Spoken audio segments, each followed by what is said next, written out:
हरे कृष्णा कृष्णा कृष्णा हरे हरे, हरे राम राम राम हरे हरे। जो भी दोस्तों ने अपने मोबाइल फोन लाए हो कृपया उसको बाहर निकाल के बंद कर दीजिए, साइलेंट पे रखिए। और जो भी पेरेंट्स के साथ छोटे बच्चे हैं उनको अनुरोध है कि पेरेंट्स अपने बच्चों के ऊपर ध्यान दें ताकि वो अंदर भाग दौड़ न करें। हरे कृष्ण। श्रील प्रभुपाद जी की महती कृपा से, सभी आचार्य लोग की कृपा से, वैष्णव भक्त लोग की कृपा से ये प्रसंग हम सुन रहे हैं। ये तो हम लोग का धन नहीं है। भक्ति जो है, हरि कथा जो है, हरि नाम है, ये हम लोग का धन नहीं है। ये तो उन लोग का धन है, आचार्य लोग का धन है। जैसे आपका धन है, मैं व्यवहार करता हूँ, कितना कृतज्ञ होना चाहिए। आपका पैसा है, आपका कमरा है, मैं यूज कर रहा हूँ, कैसा कृतज्ञ भाव रहना चाहिए। हिंदी में कृतज्ञ बोलते हैं ना, अंतर में कैसा भाव रहना चाहिए। मेरा नहीं है, ये हरि कथा हो, हरि नाम हो, हरि सेवा हो, ये हम लोग का धर्म नहीं। हम लोग तो भोगी जीव है, भोग की वजह से शरीर मिला है। ये उन लोग का दिया हुआ दान है, उन लोग की कथा है। इसमें कोई बड़ापन नहीं है। हम लोग बोल देते हैं आप बहुत बड़ा मानते हैं, ये हम लोग का कोई धन नहीं है, वो तो उन लोग का धन है। वो हम लोग को सिखा रहे हैं, जैसे महाप्रभु आए थे ना, सिखा रहे शरणागत होना चाहिए। ठाकुर जी मैं आपका हूँ, तबस्मी सकृतेव प्रपन्न तबस्मी इति जाचते। वो जांचना कर रहे हैं, बार बार मांग रहे हैं, ठाकुर जी मैं आपका हूँ।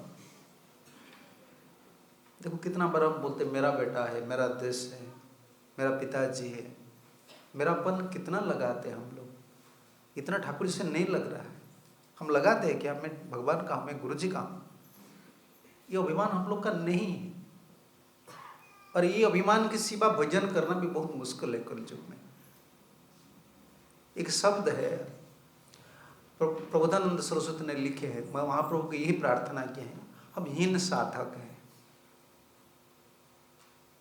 साधक में हम लोग का भाव जो है कलयुग में, हम हीन साधक हैं। साधारण भजन तो करते हैं, लेकिन भावना इतना ऊंचाई नहीं है, स्टैंडर्ड इतना ऊंचाई नहीं। कितना दूर भी जाते हैं फिर गिर जाते हैं, कुछ कर लेते हैं फिर नीचे चले आते हैं। हीन साधक है। जैसे कोई गरीब आदमी है ना, कुछ भी कमा लेते हैं, एक मेडिकल केस आ गया फिर चला गया, फिर जैसे दुखी है ऐसे दुखी है। हम लोग ऐसे ही हैं भाई, हम कोई बड़ा आदमी नहीं है। वही चलता है, कभी कर्मफल या अपराध का फल एक्टिव हो जाता है, फिर गए, फिर कुछ कमाते हैं, चलते हैं। हम हीन साधक हैं। इसलिए सनातन गोस्वामी और जीव गोस्वामी ने बोले हैं कि ये भाग को पकड़ लो, ये अच्छा है। तो आपको तो पता है ये वर्ष है, अनुकूल्य से संकल्पम प्रतिकूल्य से वर्जनम रखैति विश्वास गुप्तृतिम वर्णम तथा आत्मनि के निक्षेप कार्पण्य षड्विधा शरणागति। ये षड्विध है, 6 प्रकार की शरणागति। शरणागति का ये जो भाव है, इसको हम सुनेंगे। संपूर्ण करना तो क्या ठाकुर जी के हाथ में संभव नहीं है, क्योंकि ये भाव को देखना है। भजन को पोषण करता है, ये फाउंडेशन जैसा है। शरणागति का जो अंग है वो भी बहुत इंपॉर्टेंट है। षडांग शरणागति हईवे जहार, तहार प्रार्थना सुने श्रीनंद कुमार। ये पद आपको मिलेगी श्री कृष्ण चैतन्य प्रभु जीवे दया करी, इसमें एक पद है। जब षडांग शरणागति, शरणागति का जो 6 अंग को हम पालन करते हैं ना, तो ठाकुर जी हमारा प्रार्थना सुनते हैं, हम ठाकुर जी का हो जाते हैं। लेकिन कोई आप प्रश्न कर सकते हैं, और ये तो बहुत हायर स्टैंडर्ड की चीज है। तो बोल देना था ठाकुर जी मैं आपका हूँ, बोल देना तो आसानी है, लेकिन मन में उसका रखना, ये स्तर पर टिक कर रहना, ये तो बहुत मुश्किल हो जाता है। त्यागी लोग के लिए, हम लोग के लिए मुश्किल हो जाता है। आप हमारे ऊपर थोड़ा प्रॉब्लम आ जाता है, हम हलचल हो जाते हैं। आप लोग तो बाल बच्चा को लेकर परिवार में रहते हैं ना। क्या करना चाहिए हम लोग को? अगर ये पूर्ण नहीं हुआ है, तभी हम भी कुछ भी कर रहे हैं ठाकुर जी के लिए, हमको कुछ नहीं फल मिलेगा।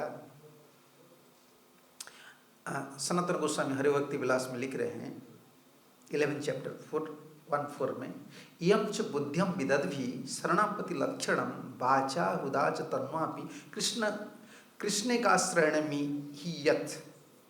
ये शरणागति इयं च जो मैं बोला हूँ ना, ये 3 प्रकार की है। वाचा तन्वा और हृदय। वचन में बार-बार बोलना चाहिए, ठाकुर जी मैं आपका हूँ, मैं आपका हूँ। वचन में और तन में तत्र वाचा श्रेणम तवस्मि इत्यादि वचनम, बार बार बोलना चाहिए मैं भगवान आपका ही हूँ, कृष्ण आपका। मंदिर जब आते हैं ना, ये छोटा बच्चा है ना, वो जैसे माँ जी को हिंदी में क्या बोलते हैं, बार बार बोलते हैं ना, माँ जी आप कैसे हैं, मैं आपका लड़का हूँ ना, जैसे बहुत अनुरोध भाव से बोलते हैं ना, बार बार हमको बोलना है ठाकुर जी मैं आपका हूँ ना। एक तो भाव उड़िया में हम बार बार, मुझे बहुत पसंद लगता है, देखो ठाकुर जी मैं अच्छा हूँ या बुरा हूँ, मैं तो आपका हूँ।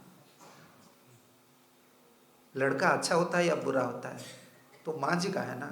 उड़िया में कहावत है, उड़िया में बहुत बड़े बड़े रसिक कवि लोग थे, इस गोपी भाव को लिखे हैं। गोपी लोग एक उड़िया में पद में है, गोपी लोग यही बोल रहे हैं कृष्ण को, कृष्ण आप हमको छोड़कर जा रहे हैं मथुरा या द्वारका, आपको पता है ना पेड़ का पत्ता कहाँ भी गिरता है, पत्ता से पता चलता है ये पेड़ कौन सा पेड़ का है। आप हमको छोड़कर जा रहे हैं, लेकिन कोई भी हमको देख लेता है ना वो देख लेती है, उनको पता चलता है ये कृष्ण का है। आप जाइए दूर, हमारा कोई नुकसान नहीं है, नुकसान तो आपका होगा। हम लोग ऐसे हैं, हम गिरा हुआ पत्ता है। ठाकुर जी को अब मैं बुरा हूँ या अच्छा हूँ, मैं कितना भी साधन कर रहा हूँ, मैं तो आपका हूँ, जाऊँगा कहाँ। जैसे गरीब आदमी आपको पता है ना, उनको मालिक भगाता है और उनका जो सैलरी है ना उसको हर महीना में कम करता है, क्योंकि उनका इच्छा है कि इनडायरेक्टली चली जाए। डायरेक्ट नहीं बोलते हैं, ये तो पुराने सर्वेंट है, तो वो बोलता है कितना भी कम हो ये तो मेरा मालिक है ना, जाऊंगा कहाँ। भगवान को बार बार ये बोलना चाहिए, ये वचन में तबस्मी तत्र वाचाश्रयणम तबस्मी। मैं एक मिनट भूल गया, मैं बोल रहा था कि ये दूसरा श्लोक में अगर शरणागति पूर्ण नहीं हुआ है, कुछ भी हम किए ना, क्या उसका फल नहीं मिलेगा। वो बोल रहे हैं तदेव जस्यम सर्वाज्ञम सर्वांगम संपूर्ण शरणागति तस्य झटितेभ्य संपूर्ण फला। झटित का मतलब है संस्कृत में जल्दी मिल जाता है। जो संपूर्ण अंग को पालन कर देता है तो फल जल्दी मिल जाता है, प्रेम फल मिल जाता है, भगवत साक्षात्कार हो जाता है, स्वानुभव आ जाता है। अनिष्टासु जथा संपत्ति जथा क्रमांचम गेयम।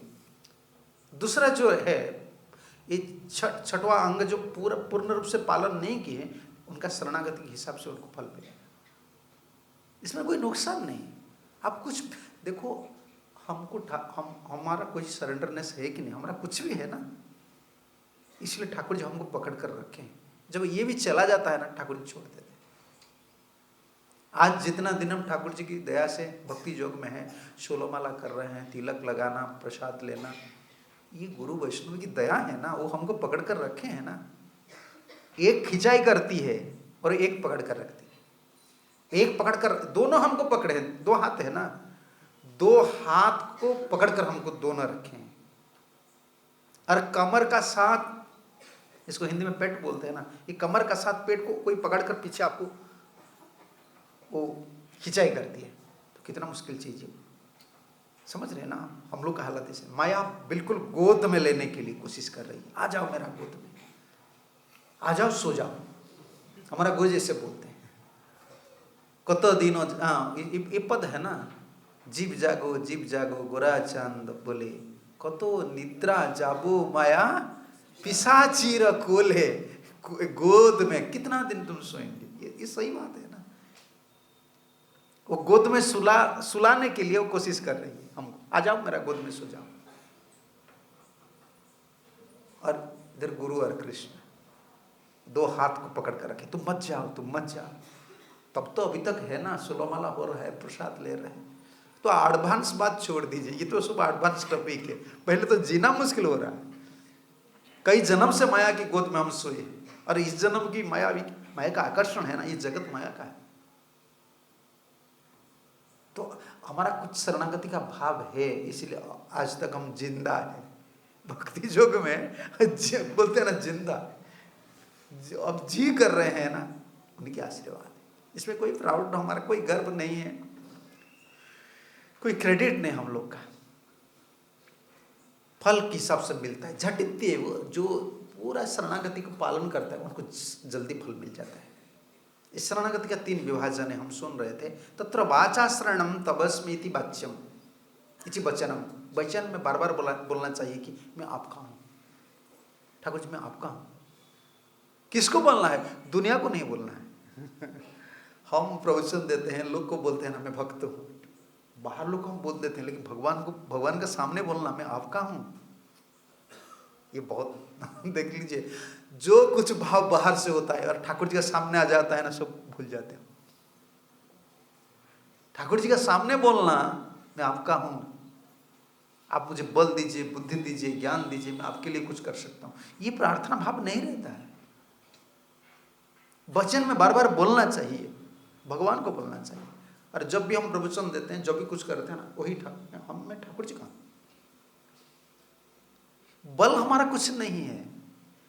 बड़े आदमी का नाम, ओरिया में कहावत है ना, बड़े आदमी बनो नहीं तो बड़ा आदमी का पास रहो।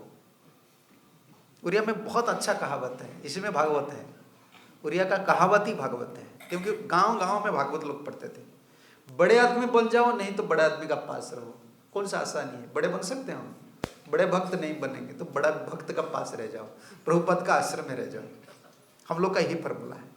बड़े बन नहीं सकते, बड़ा बनना बहुत मुश्किल है कलिजुग। हम आश्रय लेकर रहते हैं। वचन में बार बार बोलना चाहिए, प्रभुपद मैं आपका हूँ, आप अगर चिल्लाएंगे तो जीऊंगा, आप छोड़ देंगे तो गिर जाऊंगा, आप छोड़ देंगे तो गिर जाऊंगा। ये भाव है, ये शरणागति का भाव है। पाठ प्रवचन वो चलता रहेगा और पोषण देने वाले, बल देने वाले यही भाव है, इसको शरणागति। इसलिए कितने दिन हम नाम करते हैं, कितने दिन सेवा करते हैं, उसका बाद हम सोचते हैं मुझे मेरा कुछ नहीं हो रहा है। ये भाव भाई नहीं है ना।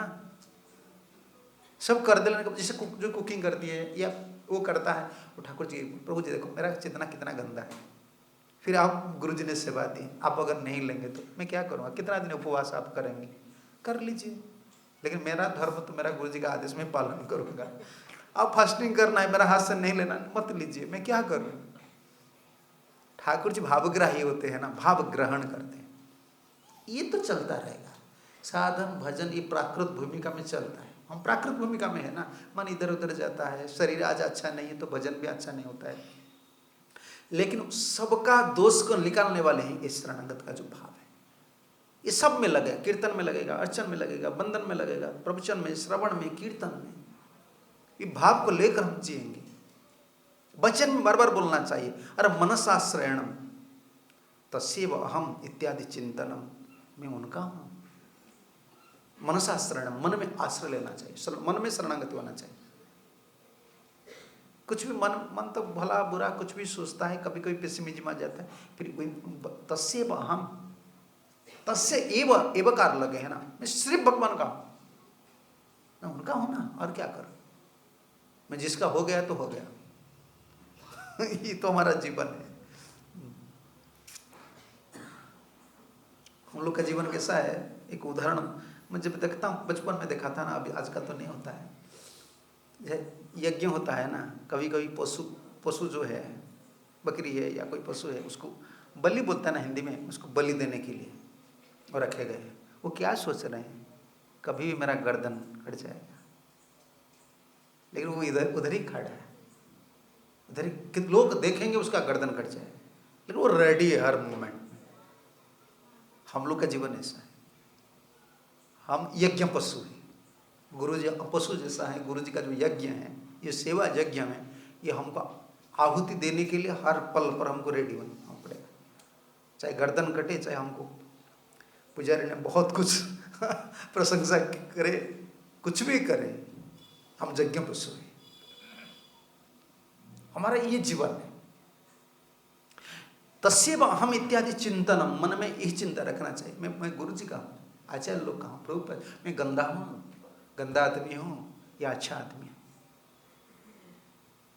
मैं एडवांस डिवोटी हूँ या फलन डिवोटी, मैं तो डिवोटी हूँ ना, क्या करूँ, मैं कहाँ जाऊँ? ये जो भाव अर्चन बंधन प्रचार सबको पोषण करता है। अरे काय न शरणम, काय में आश्रय लेना चाहिए, ये शरणागति का भाव है। तत्क्षेत्रम क्षेत्रादि सेवनम, तत्क्षेत्र सेवनादि ही, तत्क्षेत्र में रहे ना, जैसे हम मंदिर में रहते हैं ना, इसलिए ब्रह्मचारी लोग का बड़ा भाग्य है। वैराग्यम परमम भाग्यम, संतोषम परमम धनम। वैराग्य सबसे बड़ा भाग्य है, क्योंकि इसमें 24 आवर हम सोते हैं ना, भगवान के क्षेत्र में सोते हैं। ये प्रभुपा जी का घर है, हमको पता नहीं चलता है। अति परिचय तो अवज्ञा, हम अवज्ञा हो रहा है कि परिचय बहुत हो गया है। कितना बड़ा भाग्य है। जितना बार आते हैं मंदिर को दर्शन, ठाकुर जी को प्रणाम करना है, प्रभुपा जी को प्रणाम करना है, प्रसाद लेना है, भगवान के क्षेत्र में हम रहना है। और हम लोग के लिए फैसिलिटीज भी, वही हमारा पिता है। तुम्हें वो माता च पिता तुम्हें वो, ये बाबा जी लोग के लिए पूरा एप्लीकेबल हो जाएगा। तो सब कुछ छोड़कर आए हैं ना, वही पिता है, वही माता है। देखिए ना, जब बुढ़ा हो जाते हैं ना, साधु लोग बुढ़ा हो जाते हैं, कितना आनंद लगता है उनको देखने के लिए। कोई भी बुढ़ा आदमी हो जाते हैं ना, उनको पसंद नहीं लगता है, उनका बाल बच्चा ही पसंद नहीं करते। नहीं, साधु लोग जितना बुढ़ा हो जाते हैं उनका वैल्यू उतना बढ़ता है। दोनों का वैल्यू बहुत है, डॉक्टर और साधु। डॉक्टर जितना पुराना होता है उनका वैल्यू बढ़ता है, लेकिन एक स्टेज आता है डॉक्टर के पास कोई नहीं जाता, उनका याद नहीं आता है, तब डॉक्टर। लेकिन साधु जितना बुढ़ा होता है ना, उनका वैल्यू उतना बढ़ता है। जीवन भर वो आश्रय लिए भगवान का। उनका पास एक शक्ति है, क्या है? वो भगवान को पकड़े हैं, प्रभु मेरा है, कोई सहारा संसार मेरा कोई सहारा नहीं है, कोई मेरा संसार में नहीं, तो मैं वो माता। आज जितना आप पुराना होते जाएंगे, शरणागति भाव जितना बढ़ता है ना, वो ठाकुर जी इतना प्यार लगते हैं। आप देखिए ना, प्रभुपाद वृंदावन में प्रभुपाद जी जो कैरी करते हैं पालंक्विन, क्या बोलते हैं, पलकी ना, हाँ पलकी में प्रभुपाद को लेते। प्रभुपाद उसी उम्र में लास्ट डेज में प्रभुपाद जाते, कृष्ण बलराम को ऐसे देखते थे।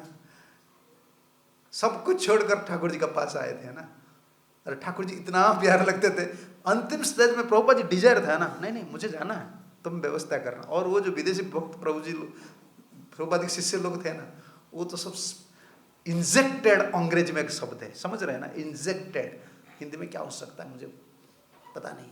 प्रभुपाद जी जो गुरु भक्ति है ना, वो ठाकुर जी ने इंजेक्टेड किए थे। इसीलिए बाथरूम को छोड़कर प्रभुपाद जो जो किए हैं ना, सब रिकॉर्डिंग और लोग रखे हैं। सिर्फ बाथरूम का रिकॉर्डिंग नहीं है। और वो प्रभुपाद जो बोले हैं बाथरूम में जो चिंतन है उसका नहीं है, नहीं सब जगह में सब कुछ रख लिए, कि उनको पता था ये साधारण आदमी नहीं है। विश्व में ऐसा कोई साधु नहीं है जिसका रिकॉर्ड ऐसा ही है। सब कुछ जो भी कह रहे थे, जो भी कर रहे थे, कहाँ भी गए हैं, सब शेड्यूल बनाना, फोटो खींचना, क्योंकि उनको लग रहा था कि एक एक्सक्लूसिव पर्सन है, ये कोई साधारण आदमी नहीं है। और ये साधु का कृपा था। वो इतना थे, पापी थे, मान लीजिए वो पापी थे हमारा दृष्टि से, लेकिन वो अपराधी नहीं थे, अपराधी नहीं थे। इसलिए प्रभुपाद जी के संग में इमीडिएट जो गुरु भक्ति है ना, इंजेक्टेड हो गया। वो एक महान दृष्टि से, भगवत दृष्टि, भगवतीय दृष्टि से। देखो आजकल आप कितना भी व्यासासन बनाते हैं, कितना भी व्यास पूजा होता है, मैं देखा हूँ प्रभुपाद का जो व्यासासन है, विदेशी लोग उस जमाने में 1972 इसी जमाने में जो बनाए थे, वो जो फूल सजाए थे, आजकल कुछ नहीं है। आजकल आप इतना एडवांस है, आप गुरु के लिए इतना नहीं कर सकते। ये सब कोई शोबाजी नहीं है, किसको दिखाने के लिए नहीं। उस समय कोई दूसरा गुरु नहीं थे, प्रभुपाद ही थे। उन लोग का नेचुरल जो गुरु भक्ति है इंजेक्टेड हो गया था। मैं यही बोल रहा था, क्योंकि वो प्रभुपाद के पास रहते थे, मंदिर में रहते थे, कपुल्स मंदिर में रहते थे। माता जी लोग ब्रह्मचर्य आश्रम में रहते थे और प्रभु जी लोग ब्रह्मचर्य आश्रम में, ऐसे जीवन निभाए थे। बहुत बड़ा अवदान है वो जो प्रभुपाद के शिष्य लोग हैं। वो आज है या नहीं है, कहाँ भी है, वो प्रभुपाद की है। और उन लोग के लिए आज हम जी रहे हैं। उन लोग का जो श्रम है, सामर्थ्य, सब कुछ दे दिए हैं प्रभुपाद जी को। आज इसका सारा विश्व में खड़ा हो गया। गोवर्धन पर्वत का नीचे उन लोग का अवदान है। वो तो प्रभुपाद जी के पास गोलोक वृंदावन जाएंगे ही जाएंगे, बाजी बाजी में। वो जो भी कर रहे हैं उनका दोष नहीं दिखना है, क्योंकि एक शुद्ध भक्त के लिए वो सब कुछ दे दिए। ये कंट्रीब्यूशन हम कितना एडवांस कर रहे हैं ये बड़ा चीज, हम कितना भजन कर रहे हैं बड़ा चीज नहीं, कितना हम ठाकुर जी के लिए कर रहे हैं, गुरु जी के लिए कर रहे हैं, यही बड़ी चीज है उन लोग की। यही बात मैं बोल रहा था कि काय और मन और वाक्य में शरणागत होना है। मन में भी बोलना है मैं भगवान आपका हूँ, मेरा भजन नहीं हो रहा है, साधन नहीं हो रहा है, लेकिन मैं आपका हूँ, कहाँ जाऊँगा। अरे शरीर में भी रहना है, इसलिए मंदिर में आना है, मंदिर को आना है। ये प्रभु की क्षेत्र है, हमको पता नहीं चलता है। पहले जमाने में राजा लोग क्यों मंदिर बनाए थे, इतने बड़े बड़े मंदिर, शोभाजी के लिए नहीं, भगवत क्षेत्र है। जो लोग आते हैं प्रणाम करते हैं उनको कृपा मिलता है। उनको शायद पता नहीं, चलो इस्कन मंदिर हम घूम कर आएंगे, लेकिन उनको पता नहीं इस्कन मंदिर आ जाने के बाद हरे कृष्ण बोलना पड़ेगा, हरे कृष्ण सुनना पड़ेगा, प्रणाम करना पड़ेगा, प्रसाद मिल जाएगा। उनका जो फल है उनको पता नहीं। ये भगवत क्षेत्र है, इसलिए मंदिर को कभी भी, किसी मंदिर, कोई भी मंदिर हो, वैष्णव मंदिर हो, शुद्ध भक्त का मंदिर हो, और इसमें शुद्ध भक्त का प्रिंसिपल चल रहा है ना, उसको क्षेत्र मानना चाहिए। जो वृंदावन वास 5 अंग में है ना, मथुरा वास, ये हम लोग का मथुरा वास है। तन में हम आश्रय किए, इकाई के बाचिक और मानसिक। इसलिए हम जाएंगे अभी, उसका जो 5 अंग है, छठा अंग है ना,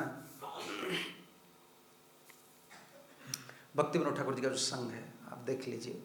अनुकूल्यस्य संकल्पम प्रतिकूल्यस्य वर्जनम रखेति विश्वास गुप्तरुति वर्णम तथा आत्मनिख्य कार्पण्य षड्विधा शरणागति। शरणागति का 6 अंग है।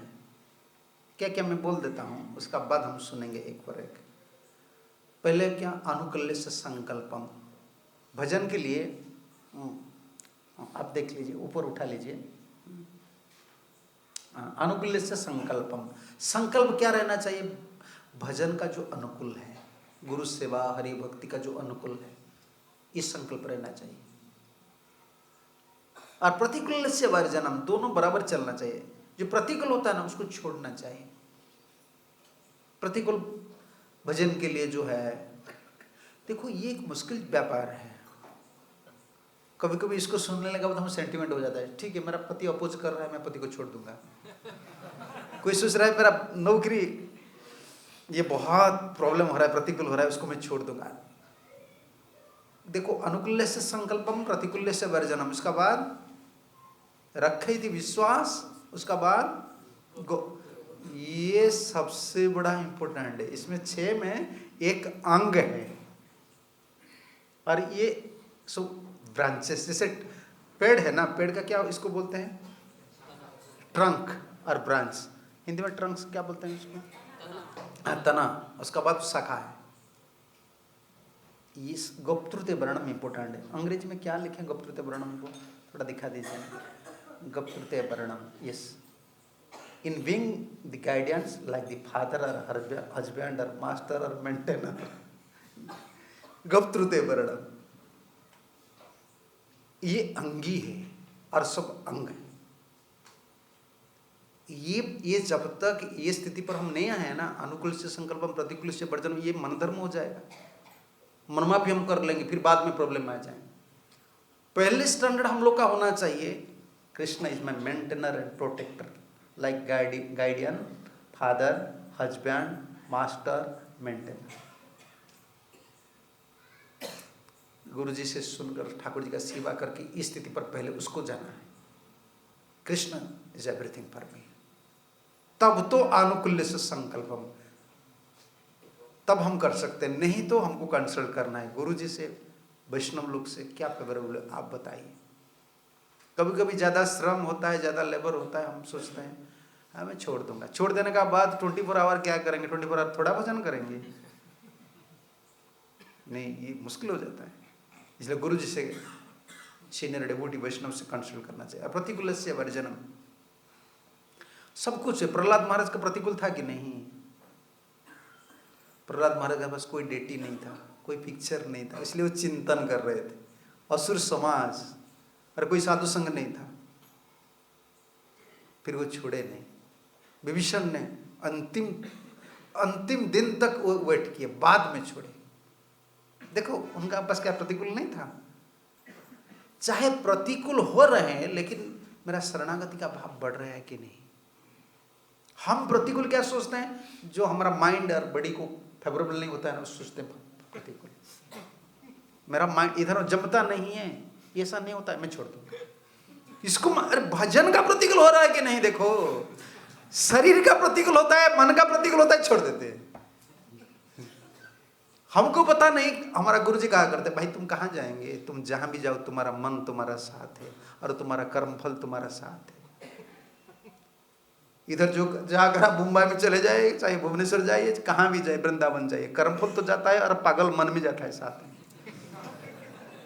वही कचरा को लाकर फिर वही प्रॉब्लम शुरू कर देता है। नहीं, प्रतिकूल से वर्जन, हम शरीर और मन की बात नहीं बोल रहे हैं अभी, भजन का प्रतिकूल। भजन के लिए अगर सब कुछ अनफेवरेबल है, लेकिन अच्छे से भजन हो रहा है, गुरु सेवा हो रहा है, बहुत चैलेंज आ रहा है, बहुत लोग अपोज कर रहे हैं, ठीक है चलते रहो, ये तो मिल रहा है ना, फायदे तो मिल रहा है, गुरु सेवा हो रहा है, भजन हो रहा है। हाँ, प्रतिकूल हमारा क्या होता है, हमारा प्रतिकूल है मन और शरीर।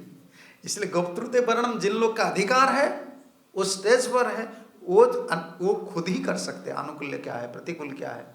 इससे पहले से कभी डिटर्मिनेशन मत लीजिए, आपका कोई अधिकार नहीं है, इसलिए गुरु का जरूरत है। युद्ध अर्जुन सोच रहा था ये प्रतिकूल है, लेकिन ठाकुर जी बोल रहे नहीं तुमको करना है। वो वर्जन सोच रहे थे, क्या ऐसा करना है, क्या तुम पहले युद्ध नहीं किए थे, तुम कितना लोग को मारे हो, अभी ठाकुर जी बोल रहे तुम प्रतिकूल सोच रहे हो। नहीं, इसलिए गुरु जी आए, वैष्णव लोग है, आचार्य लोग है, हमारा आश्रय है, ये वैष्णव लोग के आश्रय है। ऐसा नहीं कि हम सीनियर को पूछते फिर जूनियर की पूछ लेते हैं ना। उड़िया में कहावत है ना, अगर बड़ा आदमी है ना उनको पूछ लीजिए, बड़ा कोई बड़े हैं, आपसे बड़े हैं, उनको पूछ लीजिए, पर कंफर्मेशन के लिए छोटे को पूछ लीजिए। हम सीखे हैं, हमारा पिताजी से हम लोग सीखे हैं। पिताजी जमीन खरीदेंगे ना, पहले बड़ा भाई को पूछेंगे क्या जमीन खरीदना है क्या, वो जमीन वो बेचने वाले हैं। फिर घर में छोटा भाई सब पूछते क्या आपका क्या मत है, कि उन लोग का ये मनन था शायद भगवान उनके मुख से, चाहे छोटे हो, उनके मुख से शायद कुछ बोल देंगे अगर कोई नेगेटिव चीज है। हम सबको सम्मान देते, भगवान किसके माध्यम से भी हमको, चाहे जूनियर हो कोई भी हो, किसके माध्यम से भगवान हमको सिखा दे सकते हैं। हम सबको रिस्पेक्ट करते हैं, क्योंकि सबका सब जीव है, सबका भीतर भगवान है। तो एक गुप्तरूते वर्णन बहुत इंपॉर्टेंट है, नहीं तो कंसल्ट करना है। और आत्मनिक्षेप कार्पण्य, आत्मनिक्षेप आत्मसमर्पण, और कार्पण्य ह्यूमिलिटी, दैन्य, षड्विधा शरणागति। लेकिन भक्ति विनोद ठाकुर जी जब पद लिखे, ये पहले ले लिए किसको, ह्यूमिलिटी, दैन्य आत्मनिवेदन, गुप्तरूते वर्ण, अवश्य रखिवे कृष्ण, विश्वास पालन, भक्ति अनुकूल मात्र, कार्यते स्वीकार, भक्ति प्रतिकूल भाव वर्जन अंगीकार, षडंग शरणागति हईवे जहार, ताहर प्रार्थना सुने श्रीनंद कुमार। और इसका बाद इतना सुंदर पद लिखे हैं, रूप सनातन पदे दंते तृणधरी, भकते विनोद बोले दुई कर जोड़ी, कांदिया कांदिया बोले अमित अधम, सिखाए शरणागति कर हे उत्तम। इतना सुंदर पद लिख लिए, इसमें सब तत्व है। प्रभुपाद जी कहा करते हैं ना, संसार में जितना शास्त्र का रहस्य है सब भक्ति विनोद ठाकुर और नरोत्तम दास ठाकुर का भजन में। ये शरणागति हम पढ़ लेते हैं, सुन लेते हैं, ये भाव कैसे आएगा, ये रहस्य इस पद पर है। सब पहले दैन्य को लिए, कौन, भक्ति विनोद ठाकुर ने। वायु पुराण में श्लोक है ना, अनुकूल्य से संकल्पम, लेकिन भक्ति विनोद ठाकुर ने लिए दैन्य आत्मनिवेदन। दैन्य को क्यों लिए, हम तो नहीं बोल सकते हैं, चाहे उनको तो आचार्य है, लेकिन भाव तो ये दैन्य सबको पोषण करता है। लौकिक श्रद्धा से लेकर महाभाव तक दैन्य ही प्राण है। भजन का प्राण कौन है, हिंदी में दैन्य तक क्या बोलते हैं, हिंदी में दीनता, अपने को छोटा मानना। देखो बाहर दुनिया में जितना परेशानी में हम है ना, अपने को बड़ा मानते हैं ना, चाहे ऑफिस में हो, घर में हो। आज जो जितना झगड़ा हो रहा है, जितना चैलेंजेस है, एक चीज के लिए, दो आदमी कभी बड़ा नहीं हो सकता है, एक आदमी बड़ा हो सकता है ना घर में, अगर 2 आदमी बड़ा हो जाएंगे तो वो पैरेलल लाइन चलता है। ट्रेन लाइन का जो पटरी है ना, जैसे 2 लाइन कभी मिलता है पैरेलल लाइन? मिलते नहीं। बाहर दुनिया का जीवन बिगड़ गया, भक्ति में भी हम लोग का जीवन बिगड़ रहा है। नहीं, दैन्य इसीलिए लौकिक श्रद्धा से लेकर, जब लौकिक श्रद्धा में थोड़ा देखो हम एंट्री करते हैं ना, जो भक्ति में आते हैं ना दैन्य की वजह से, प्राकृत दैन्य। दैन्य 2 प्रकार के होते हैं, एक प्राकृत एक अप्राकृत। बहुत दुख हम भोगे हैं दुनिया में। हमको कौन, देखो अपना बाल बच्चा भी पसंद नहीं करते हैं कभी कभी, जिनको आप इतना दुख सहन करने का बाद उनको पोषण किए भी, वो भी बोलते हैं आपने हमारे लिए क्या किए हैं, आपका स्वभाव ऐसे है, आप ऐसे हैं, सब लोग बोलते हैं। देखो दुनिया में सब लोग बोलते हैं, जब गुरु जी का पास आ जाता है, अब आ जाते हैं ना, गुरु जी कुछ नहीं बोलते। और गुरु जी जब बोलते हैं सिर्फ भगवान की सेवा के लिए बोलते हैं, आपका दोस्त के लिए कभी नहीं बोलते। तुम सेवा क्यों नहीं कर रहे, तुम भजन क्यों नहीं कर रहे। दुनिया में सब आपको गंदा दृष्टि से देखते हैं, ये गंदा आदमी, ये गंदा आदमी, दोष देखते हैं, गुण नहीं देखते हैं। और भक्ति में ठाकुर जी गुण देखते हैं, दोष को छोड़ देते हैं। शुद्ध भक्त गुण देखते हैं, दोष को छोड़ देते हैं। इसीलिए हम आश्रम में रहते हैं, गुरु वैष्णव आश्रम में रहते हैं। ये हमारा भरोसा नहीं तो हम देखो प्रभुपाद जी अगर नहीं आए होते तो हम लोग कहाँ, हम लोग का स्थिति कहाँ अभी होता। आप आज भी बैठकर, आप चाहे भक्त हो नहीं, आप सोच लीजिए कितना लोग हमको पसंद करते हैं, कितना लोग हमको आदर करते हैं। अगर आदर भी करते हैं ना, उनका भीतर कोई स्वार्थ है, स्वार्थ का भावना है, ये पूर्ण नहीं होता है ना, वो खड़ा हो जाते हैं तुम्हारे सामने, दुश्मनी बनकर खड़ा हो जाते हैं। इसीलिए ये दैन्य जो चीज है, दैन्य अगर नहीं है ना, बाहर दुनिया में हम बहुत चैलेंजेस आता है। अभी फैमिली लाइफ में जो डिस्ट्रॉय हो रहा है, डिवोर्स हो रहा है, जो सब कुछ चल रहा है, एक कारण की वजह से। घर में दोनों बड़ा नहीं हो सकते हो, पति पत्नी, एक बड़े, एक सर्वेंट हो जाओ, एक मास्टर हो जाओ, दोनों सोचेंगे हम दोनों मास्टर है, चलता है। धन्य नहीं है, इसलिए भौतिक जीवन भी नष्ट हो गया आजकल भारतवर्ष में। और इधर भी लौकिक श्रद्धा से लेकर माँ बाप प्रेम तक, प्रेम का ऊपर ही माँ बाप तक, राधा रानी इतना प्रिय क्यों है कृष्ण का। कृष्ण इतना सखी से, सब सखी लोग से राधा रानी को इतना मानन क्यों देते हैं, प्रेम कर दिए क्यों। रास से लेकर राधा रानी को चले गई ना, क्यों। राधा रानी का एक भाव है, दासी भाव। देख लीजिए आप शिष्य में, इस पद को आपको याद रखना है। शिष्य चैतन्य चरितामृत में मैंने रेफरेंस दे देता हूँ, आप निकाल लीजिए। सब लोग भक्त लोग प्रभुपदी ग्रंथ पढ़ना चाहिए। ये चैतन्य चरितामृत अंत लीला 20 चैप्टर 58 वर्स 58, हाँ हाँ 58 यस, हाँ 58 ऊपर थोड़ा उठाए ना, नहीं 58 नहीं है, वही श्लोक पर है। हाँ 59, सॉरी 59 इस उठाए। हाँ हाँ, मोर सुख सेवने कृष्ण सुख संग में, अतएव देह देऊ दान। कृष्ण मोरे कांता करी, कहे मोरे प्राणेश्वरी। कृष्ण मोरे कांता करी, कहे मोरे प्राणेश्वरी। मोर हय दासी अभिमान, मोर हय दासी अभिमान। ट्रांसलेशन देख लीजिए, प्रभुपाद जी ट्रांसलेट किए हैं, कितना सुंदर है। My happiness is in the service of Krishna. मेरा सुख है कृष्ण का सेवा में, मेरा सुख है। Krishna's happiness is in the union with me. Krishna का इच्छा है, कृष्ण का सुख है मेरा संगम। वो हर समय चाहता है कि राधा मेरा पास में रहे, लेकिन मेरा इच्छा क्या है? कृष्ण का सेवा करना, ये मेरा सुख है। और for this reason I give my body in charity to the lotus feet of Krishna. इस शरीर को मैं दान दे दिया। Who accept me as his loved one and call me his most beloved, but it is then that I consider myself his mad servant.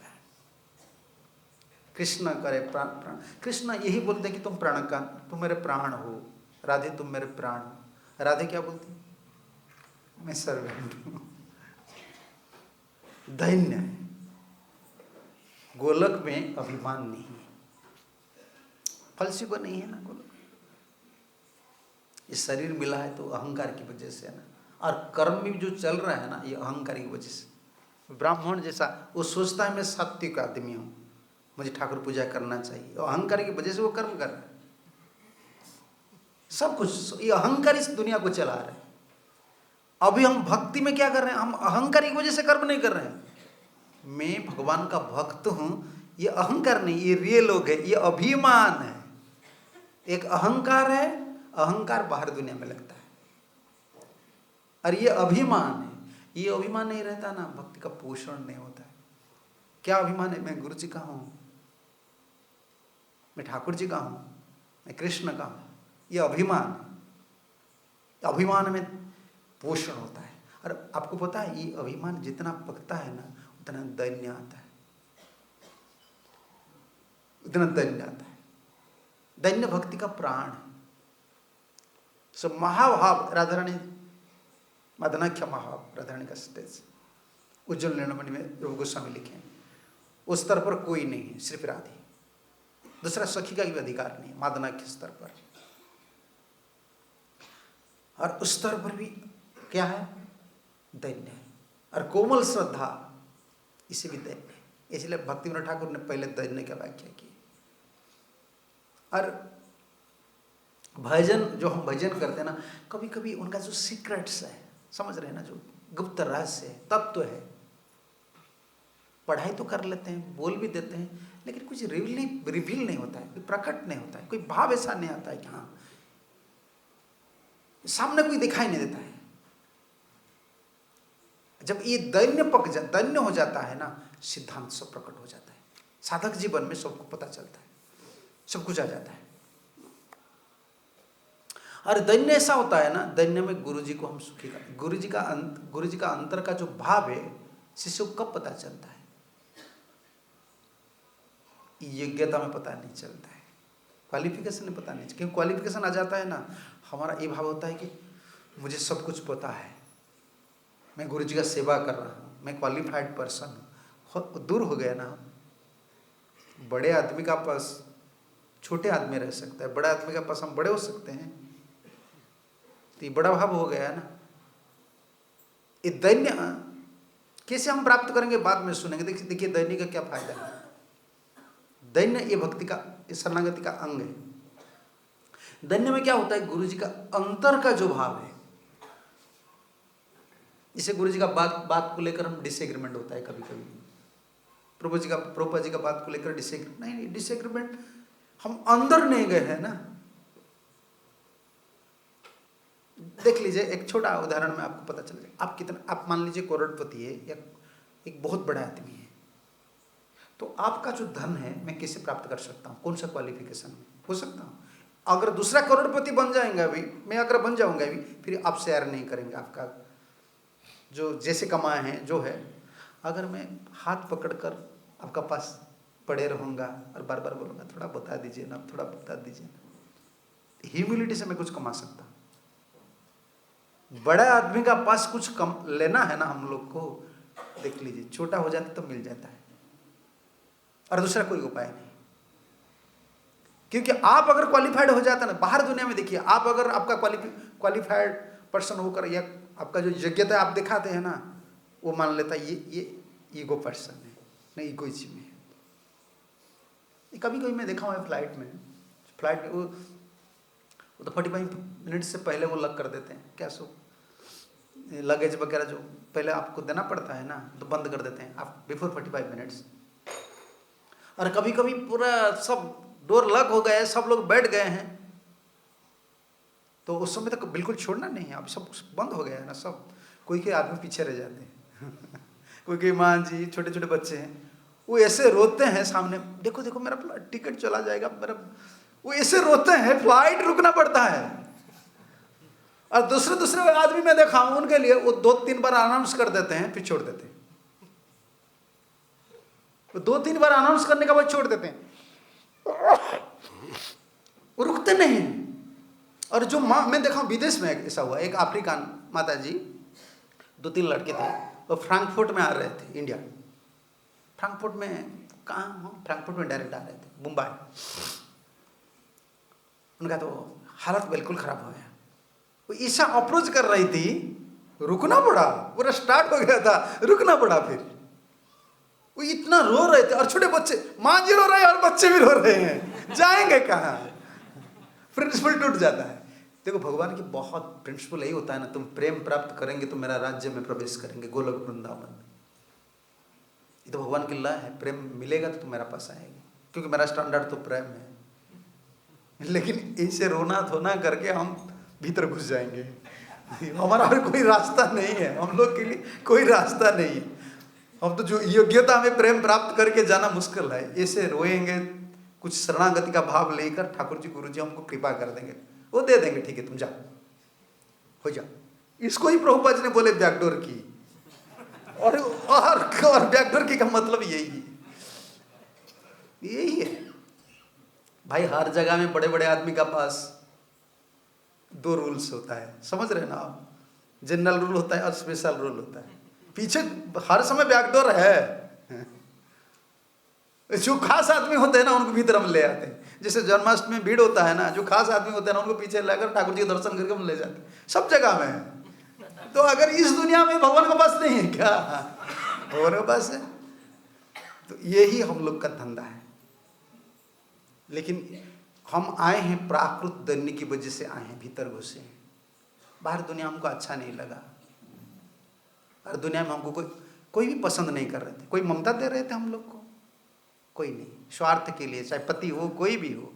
हम तो किसको neglect नहीं करते हैं, लेकिन सचमुच न्यूट्रल होकर आप जज कीजिए ना, प्रेम कहाँ है, ममता कहाँ है। जीना पड़ता है तो बैलेंस करके हम जीते हैं ऐसे। आज का अगर बैलेंस नहीं करेंगे तो आप परिवार में नहीं रह सकते। लेकिन सचमुच जो प्रेम है ये तो आजकल दुनिया में बिल्कुल नहीं है, पहले जमाने में था, 10-20 साल से पहले था। ये मोबाइल आ गया, जब तक मोबाइल आ गया तो आदमी जानवर हो गए। मोबाइल आकर सबको जानवर बना दिए, ये सब खींच कर ले गए, सुख शांति सब कुछ ले गए। अब ये सब हट नेचर चल रहा है, कोई किसको पसंद नहीं कर रहा है। प्राकृत दैन्य की वजह से हम आए। प्राकृत दैन्य देखिए, हम जब मंदिर में आए थे पहले नए डेवोटी थे, कितना हम बोलते प्रभु जी क्या बोल रहे हैं, सबका चरण कमल पकड़ रहे थे, है ना, और बोलते रहे ये सब शुद्ध भक्त है। ऐसा लग रहा था ना, कोई भी किसको लाल कपड़ा देखते हैं, कोई तिलक देखते हैं, कितना सुंदर। देखो पहले हम सबको बोलते हैं कितना सुंदर डिवोटीज है, कितना सुंदर डिवोटीज है, क्योंकि उस समय प्राकृत दैन्य था। और थोड़ा पुराना हो जाता है तब बोलते हैं कोई सुंदर नहीं है, मैं ही सुंदर हूं। ये बड़ा झमेला हो जाता है। ये प्राकृत दैन्य की वजह से हम भक्ति योग में आए। लेकिन देख लीजिए अप्राकृत दैन्य नहीं आएगा ना, हम भीतर नहीं घुस सकते। इसे गुरु जी दीक्षा तो ले जाते हैं, गुरु जी का भाव जो है, जैसे आपका भाव है, कैसे पकड़ सकता हूँ, ये तो परमात्मा को पता है, दूसरा किसको पता नहीं। अगर आप बता देंगे ना तो हो सकता है। गुरु जी से बता देते हैं। कैसे बताते हैं, ये परमात्मा जो कब चाहे प्रवचन के माध्यम से हो, चाहे संघ की गुरु भक्त के माध्यम से हो, ये आपका दिल में बैठ जाता है। कब बैठता है, जब शिष्य का दैन्य उदय होता है ना, ये गुरु जी का जो भाव है उसका वो को पकड़ लेता है, अंदर में जाते हैं, गुरु सुखी हो जाते हैं, तब कृपा मिलता है। दैन्य का साथ कृपा, दैन्य एक चीज है, दीनता एक चीज है, वो कृपा को आकर्षण करता है। हमारा जितना साधन भजन है ना, हम साफ सुथरा होकर यही हम्बलनेस स्टेज पर जाएंगे। इसलिए तृणादपि सुनीचेन तरोरवि सहिष्णुना, इसलिए महाप्रभु ने बोले। ये श्लोक को संसार में सब लोग, जितना धार्मिक लोग हैं ना, सब मानते हैं। हम देखो दुनिया में कोई भी वर्ड्स को सब रिपीट नहीं करते, लेकिन ये वर्ड्स को सब रिपीट करें।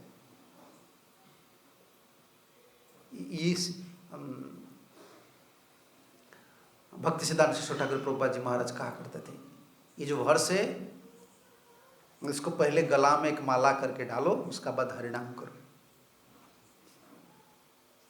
ये वर्ष ये तो संभव नहीं है, हमारा प्राकृत दैन्य है। प्राकृत दैन्य समझ रहे हैं ना, वचन में और एक्शन में, आचरण में, वचन में हम तो ह्यूमिलिटी लाते हैं, लेकिन मन में ह्यूमिलिटी नहीं आता, इसलिए प्राकृत है। सब भक्त लोग जब बोल देते ना ये बहुत सरल है, ये बहुत विनम्र है, देखो मन में क्या है परमात्मा को पता है। प्राकृत दैन्यता इसीलिए बोला जाता है। दैन्य दो प्रकार के, एक प्राकृत एक अप्राकृत, मेटेरियल। लेकिन ये मेटेरियल भी अच्छा है ना। प्राकृत दैन्य की वजह से आप कई वैष्णव लोग की कृपा आपको मिलेगा। आप सरल है, विनम्र है, फिर भी माइंड दूसरा है, ये तो अलग है ठाकुर। फिर भी कितना वैष्णव जीव है, वैष्णव है, सबका कृपा आपको मिलेगा। लेकिन अप्राकृत दैन्य जो होता है ना, जो प्रेम, अप्राकृत दैन्य का मतलब प्रेम है। अप्राकृत दैन्य आ जाता है ना, वो प्रेम को खींच कर लाता है, आकर्षण करता है। दैन्य से कृपा प्रजायत, दैन्य से कृपा जात होता है। जैसे भजन करना है, चैतन्य चरितामृत में तो वो पद है ना,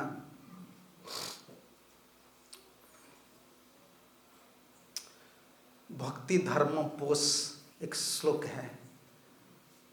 आपको थोड़ा एक्सपर्ट बनना पड़ेगा, दूसरा बार है ना, मैं बता दूंगा कैसे ढूंढना है।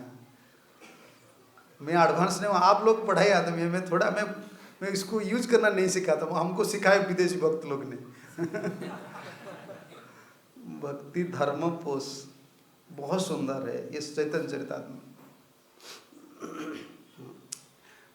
आदि लीला 70 चैप्टर 30 वर्स।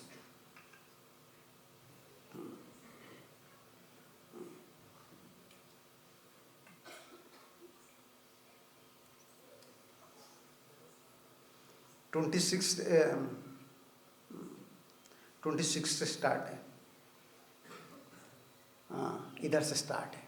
तृणादपि श्लोक का व्याख्या है।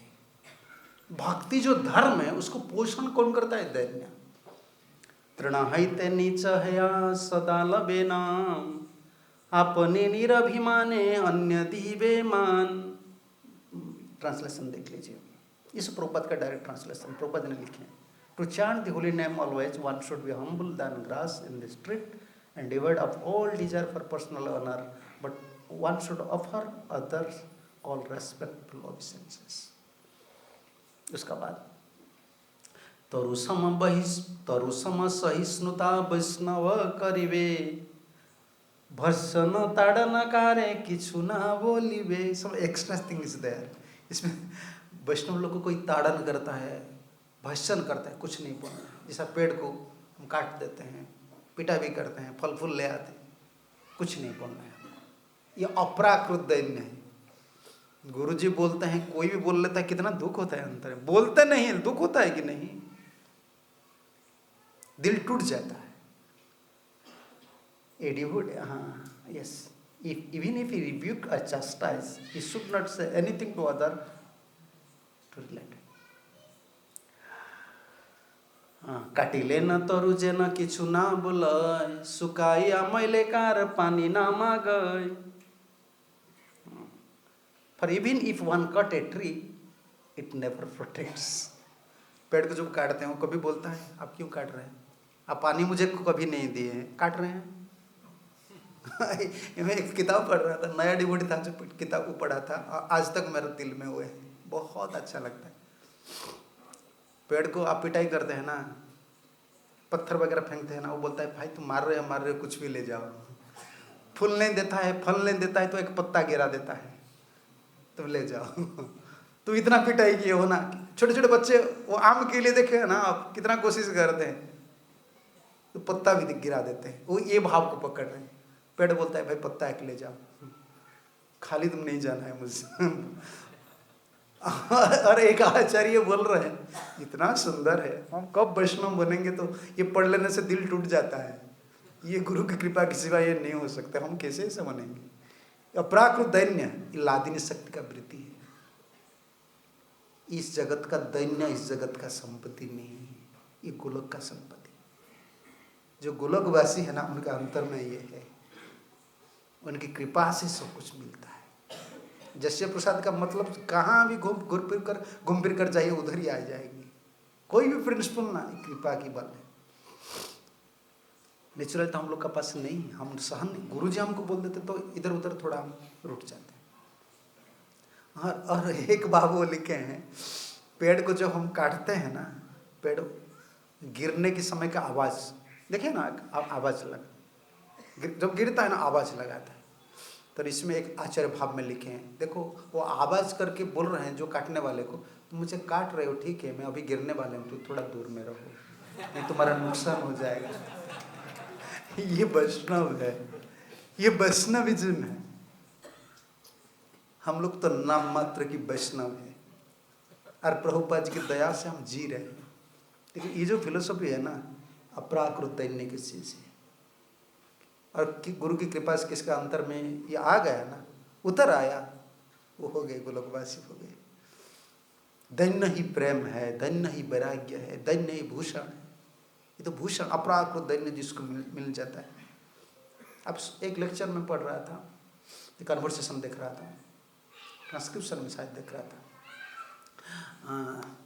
प्रभुपाद जी को वही प्रश्न कर रहे, शायद कहाँ प्रश्न, प्रभुपाद जी तो 3rd क्लास बोले, 1st class 2nd class 3rd class, इसमें वो आदमी प्रश्न कर रहे थे। तो हाँ आप कौन से क्लास में, आप 1st क्लास है, 2nd क्लास है, 3rd क्लास है? प्रभुपाद जी बोले मैं 3rd क्लास से भी नीचे हूँ, और बोलने लगे, रोने लगे, पूरा रोने, सबका सामने, एक कर्मी लोग का सामने रोने लगे। आप रो सकते हैं, कोई आपको बोल रहे हैं आप कौन से क्लास के हैं, वो आप गुरु है, बड़े ऊंचे आसन में बैठे, इसीलिए आप बोल रहे हैं कि सब लोग 3rd क्लास से, इसका मतलब आप 1st क्लास है। तो प्रभुपाद बोल रहे हैं कि नहीं, मैं 3rd क्लास भी नहीं हूँ, मैं इससे नीचे भी हूँ, और बोलने लगे और रोने लगे सबका सामने। ये अपराकृत दैन्य है। प्रीचिंग तो अलग चलता है, जैसे भक्ति सिद्धांत सरस्वती ठाकुर कितना सिंह गुरु है, कितना जैसा कड़वा जैसा उनका वचन है, लेकिन कोई ये प्रणाम करते हैं ना, वो एक बात तो बोलते हैं, तपस्वी तपस्वी। और किसको पता नहीं था कि कोई भी प्रणाम करते हैं, वो धीरे आवाज में कुछ बोल रहे थे। एक बार सेवक ने बहुत कोशिश किया सुनने के लिए, क्या गुरुजी बोल रहे हैं, कोई भी प्रणाम करते हैं ना, तपस्वी, मैं आपका दास हूं। देखो वर्षमान विदेवी दयिताय भूतले, मंजरी है। ये दैन्य जो है ना, अपराकृत दैन्य है, इसमें सब कुछ हो जाता है। इसलिए भक्ति में ठाकुर ले आए दैन्य। ये गोलकवासी जो है गुरु आचार्य लोग का संपत्ति है, और ये जिसका भीतर आ जाते हैं ना, वो प्रीचिंग करता है, प्रवचन देता है, गुरु बनता है, कुछ भी करता है, उनका हालत कैसा हो जाता है आपको पता है? जैसे चोर का माँ, चोर जो है ना, चोर है, चोरी करता है, उनका माँ का हालत कैसा है पता है ना आपको? वो सामने कभी नहीं रो सकता है, घर का भीतर रोती है, क्योंकि उनका लड़का को पुलिस पकड़ लिया है ना। अगर पुलिस पकड़ लिया वो रोती है ना, किसका सामने रोएंगे, किसको बोलेंगे? चोर का माँ जैसे रोती है भीतर, अपराकृत दैन्य जिसको मिल जाता है, वो तो प्रवचन देता है, सब कुछ करता है, फिलोसफी करता है, उनका भीतर ऐसे जलन होता है, वो हर समय सोचती है कैसा है मेरा जीवन, कैसा जा रहा है। हर पल पर राधा कृष्ण का सुख का चिंता, गुरु जी का सुख का चिंता होना चाहिए। लेकिन ये शरीर साथ नहीं दे रहा है, ये मन साथ नहीं दे रहा है, उनका हालत ऐसा हो जाता है। ये अपराकृत दैन्य है।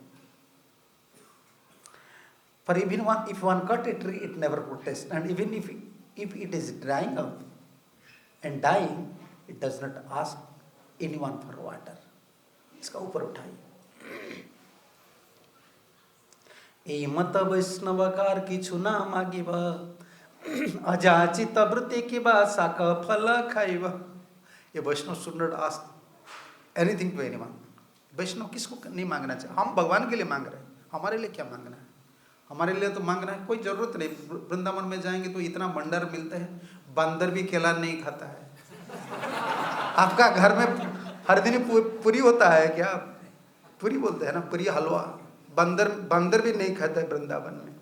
बाबा जी लोग को इतना खाना मिलता है, तो हम क्या बाबा जी बने मांगने के लिए, भीख मांगने के लिए? ये जितना क्वालिफाइड डिवोटीज है सब IIT के खाने पीने उनका पैसा नहीं था, वो बाबा जी बने हैं भगवान के लिए। क्यों भगवान के लिए मांग रहे हैं? आपका धन भगवान की सेवा में लग जाएगा ना, आपका भलाई हो जाएगा। खाना पीने के लिए क्या चिंता है? जो 16 वाला नाम करते भगवान वो ला कर देंगे। भक्ति लेट में देंगे, शायद देंगे या नहीं देंगे, भोजन तो मिल जाता है।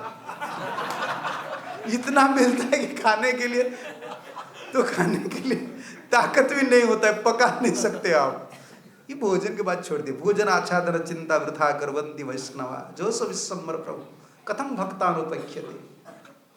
कोई वैष्णव होकर अगर सोचता है मेरा भोजन नहीं, मेरा बाल बच्चा का पोषण कौन करेगा, कौन सा वैष्णव है? वो वैष्णव नहीं है। वृथा कुर्वन्ति वैष्णवा। भोजन चिंता आच्छादन चिंता, मैं कहाँ रहूंगा, काम, कभी चिंता नहीं करना चाहिए। क्यों? हमारा प्रभु कौन है? विश्वम्बर है, जो जगत को भरण पोषण करता है। हम बुढ़ा हो जाएंगे, हमारा देखभाल वो नहीं करेंगे। अगर हम ठाकुर जी का विश्वास नहीं करते हैं तो ठाकुर जी हमको कैसे विश्वास करेंगे? मेरा तो यही पॉइंट मैं पकड़ता हूँ। भगवान इतना वाणी बोलने का बाद अगर हम साधु होकर मैं बुढ़ा हो जाऊंगा तो मेरा हालत क्या होगा? ठाकुर जी बोले हैं ना, अनन्य चिंतयन्तमाम। अगर हमारा ठाकुर जी का वाणी पर विश्वास नहीं है तो ठाकुर जी हमको क्यों विश्वास करेंगे? यही हमारा हालत हो रहा है। ऐसा नहीं है, कभी चिंता नहीं करना चाहिए। तो हम मांग रहे हैं, इसीलिए वैष्णव किसको कुछ नहीं मांगना चाहिए। कोई भी फल फूल शाक मिल जाता है ना, इसमें भोजन करना चाहिए। महाप्रभु ये शिक्षा दे रहे हैं। और सदा नाम लैवे जथा लावे ते संतोष, यही तो आचार करे भक्ति धर्म पोष। इस शब्द के लिए मैं इसको लाया। देख लीजिए प्रभुपाद जी क्या लिखे। भक्ति धर्म का पोषण करता है ये दैन्य। One should strictly follow the principle of always chanting the holy name, and one should be satisfied with whatever he gets easily. Such devotional behavior solidly maintains one's devotional. ये पोषण करता है, भक्ति धर्म को पोषण करता है। पेड़ जैसा किसको कुछ नहीं मांगता है, हमको मिल जाएगा। कुछ नहीं मांगना है तो भक्ति मांगना है, और कुछ नहीं मांगना है। सेवा आप थोड़ा दे दीजिए, आपका चरण कमल में मति रहे, आपका सेवा करते करते मेरा शरीर जाए, इतना ही मांगना है हम लोग को। दैन्य में यही होता है। दैन्य में महाप्रभु को हम प्रसन्न कर सकते हैं। इधर रेफरेंस में दूंगा तो कितना दिन लगे, दैन्य का ऊपर टॉपिक चलेगा तो 7 दिन चला जाएगा। इतना चैतन्य चरितामृत में रूप और सनातन जब मिले ना, तो दबीर खास साकर मलिक थे सनातन। पढ़ लीजिए शिष्य, कितना सुंदर है। रामकेली में जब महाप्रभु का साक्षात किए, दांत में तिनका लेकर वो गिर गए महाप्रभु के चरण कमल में। दांत में तिनका लेते हैं, तिनका बोलते हैं ना हिंदी में, ग्रास, तिनका क्यों लेते हैं? कौन सा भाव है? तिनका कौन भोजन करता है? पशु। अब हम तिनका लेते हैं क्यों? मैं पशु हूँ, आदमी भी नहीं। दैन्य ऐसा है, मैं पशु हूँ, मैं आदमी भी नहीं हूँ, मेरा पशु भाव है। ये भाव से हम प्रार्थना करना चाहिए।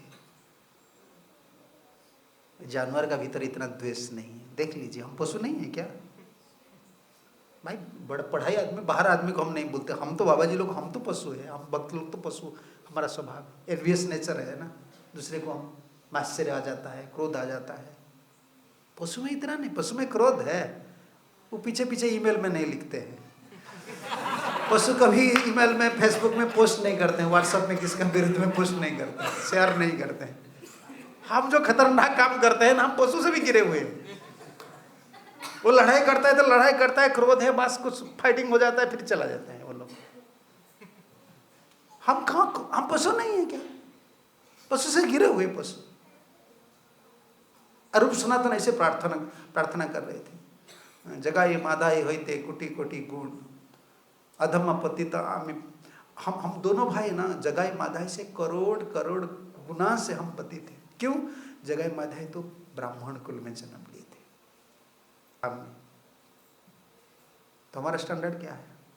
देखो कितना दक्षिणात्य साउथ इंडियन ब्राह्मण थे, सिर्फ मुसलमान राजा के पास काम कर रहे थे ना, इसका भाव ऐसा था। महाप्रभु ने आलिंगन कर लिए, एक दैन्य में उनका एक दिन में दीक्षा मिल गया। महाप्रभु ने उनको नाम चेंज कर दिया ना, रूप और सनातन, तुम मेरा दास हो, तुम मेरा, इसमें एक वर्ष है, तुम मेरा पुरातन दास। नहीं तो ऐसा अप्राकृत दैन्य कैसा आएगा है? लेकिन अप्राकृत जो भाव है,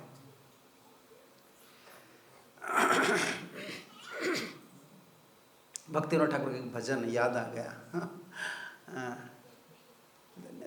श्री कृष्ण भजन यदि मानस तोरा, ये कैसे आप निकाल सकते हैं? अन्य मानक प्रतिष्ठा वर्जन,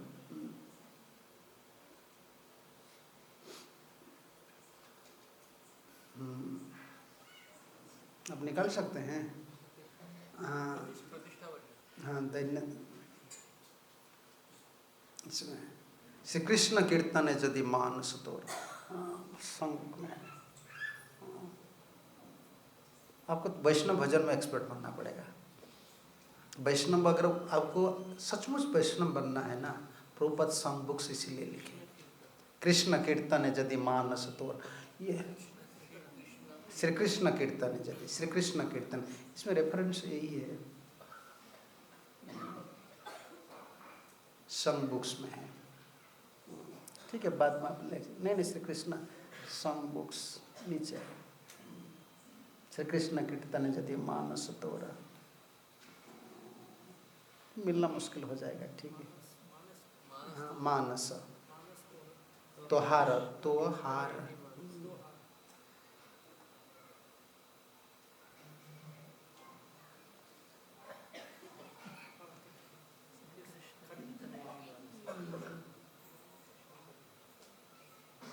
ठीक है, बाद में देख लेंगे आप। श्री कृष्ण कीर्तन यदि मानस तोहार,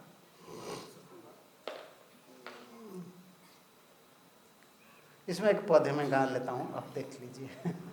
बाद में देख लेंगे।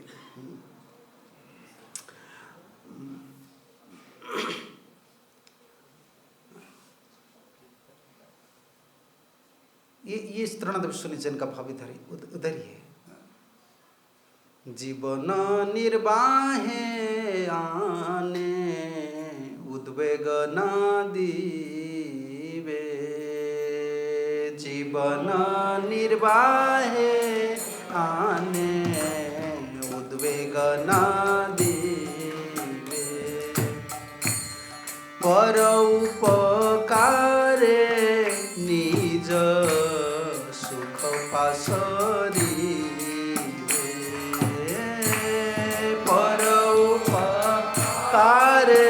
निज सुख पासरी, हईले ओ सर्व गुणे गुणी महाशय,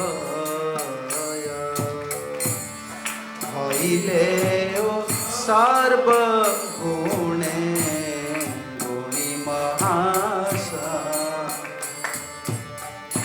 प्रतिष्ठा साछाड़ी करो अमानी हृदय, प्रतिष्ठा साछाड़ी करो अमानी हृदय, कृष्णाधिष्ठान सर्व जीव जानी सदा, कृष्णाधिष्ठान सर्व जीवे जानी सदा, करो भी सम्मान सबे आदरे सर्वदा, करो भी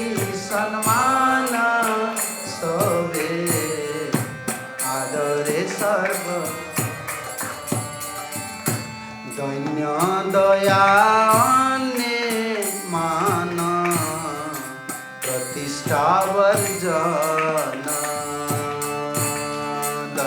दया अन्य मान प्रतिष्ठा वर्जन चारि गुणे गुणी हो करो कीर्तन चारि गुणे गुणी हो करो कीर्तन भक्ति विनोद कांदी बोले प्रभु पाय भक्ति विनोद कांदी बोले प्रभु पाय हे नाधिकार कोवे दिवहे अमाया हे नाधिकार कोवे